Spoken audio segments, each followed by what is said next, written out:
এই অন্তর্বর্তীকালীন সরকার আকস্মিকভাবে আপনাদের জীবনে নেমে এসেছে, ঠিক যেমন আমি আকস্মিকভাবে এই অবস্থানে আপনাদের সামনে দাঁড়িয়ে আছি। যখন 24শে জুলাই আমাদের ঢাকার রাস্তায় এবং অগস্টে আমাদের ঢাকার রাস্তায়, যে রাস্তায় আমাদের নবীনগরের ছেলেরাও নেমে পড়েছিল, ঢেউয়ের পরে ঢেউ, জনসমুদ্রের মতো যখন তারা এই মুক্তির আহ্বানে মেতে উঠেছিল, সেদিন আমার মনে হয়েছিল, এবং আমি এক বিন্দু বাড়িয়ে কথাটা বলছিলাম, আমি শুধু ভাবছি এই বাচ্চা বাচ্চা ছেলেমেয়েগুলো এলো থেকে হাজারে কোটিতে, এই যেন স্বয়ং ফেরেশতা নেমে এসেছে।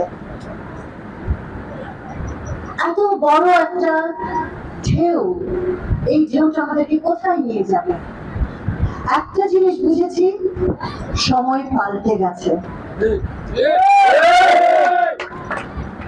রাজনীতিকেও পাল্টাতে হবে। আমরা চলে যাব, আমরাও একটা গভীর আবেদন আমাদেরও থাকবে, রাজনৈতিক দলগুলো সকল স্তরের সকল পর্যায়ের মিলেমিশে যেন একটি নিয়মতান্ত্রিক নির্বাচন উপহার দেয় এই দেশের মানুষকে।